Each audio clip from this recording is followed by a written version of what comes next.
Yeah, so here's the rundown of Timmy the Destroyer and the Curse Bringer. The story shifts the spotlight to Ben Phelps, one of the overlooked kids at the Thomas A. Kempis orphanage. Ben isn't bullied as much as he is simply invisible. Most people barely notice he's there, and the one bright spot in his life is his quiet crush on Sarah Finkelstein, who only knows his name because they're science partners. Everything changes when Ben discovers an ancient wooden whistle hidden near the redwoods after the fire at the abbot's lodging. The whistle is unlike anything he's ever seen. It seems almost alive, and every time he blows into it while focusing on a heartfelt wish, reality bends to make that wish come true. At first, Ben uses the whistle for kindness. As a test, he wishes a hungry rabbit could find food, and moments later, a carrot mysteriously rolls right to it. He quietly heals Roberto, a paraplegic classmate, allowing him to walk for the first time in his life. He even helps his favorite teacher finally become engaged after years of disappointment. For the first time, Ben feels like he matters, that he can genuinely make the world a better place.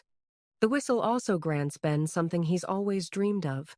Sarah suddenly notices him, asks him to the upcoming Sadie Hawkins dance, and treats him as someone worth knowing. For a lonely boy who has spent years feeling invisible, it's everything he's ever wanted. But the whistle has another side. When Ben is humiliated by his longtime tormentor, Chet Vandersleeve, he gives in to resentment. Instead of wishing for something good, he uses the whistle to punish Chet. A swarm of bees suddenly attacks the bully, and Ben discovers the whistle doesn't just grant blessings, it can inflict curses as well. From that moment on, strange accidents begin spreading throughout the school. Students suffer bizarre injuries, freak mishaps become almost routine, and every time Ben blows the whistle, he seems to enjoy the power a little more. Even stranger, each use leaves him a little thinner and more confident, as though the whistle is reshaping both his body and his personality. While everyone else struggles to understand the wave of impossible accidents, Timmy begins noticing a pattern. With help from Kavan and Valentina, he starts investigating, convinced that someone is deliberately causing the chaos. Their search eventually points straight toward Ben.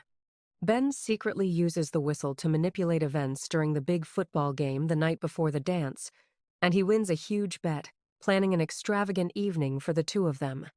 But Timmy realizes the winning play, a devastating injury to Chet, and Ben's gambling windfall are all connected. This isn't luck, it's magic.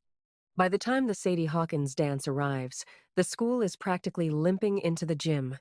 Many students are wearing casts or using crutches after the recent accidents, yet Ben arrives looking happier than ever, proudly escorting Sarah, until everything falls apart during the dance. In the kerfuffle, Chuck innocently grabs the whistle that everybody is so hot for, and Ben panics, lashing out, kicking Chuck to the floor in front of everyone before desperately blowing the whistle again.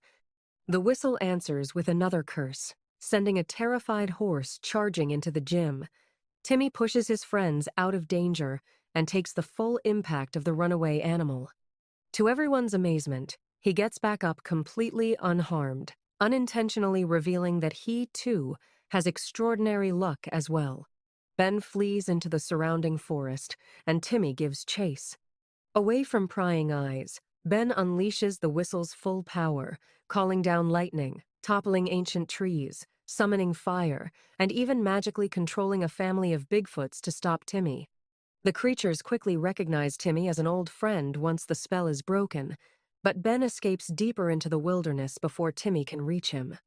By morning, Ben has vanished, taking the whistle with him.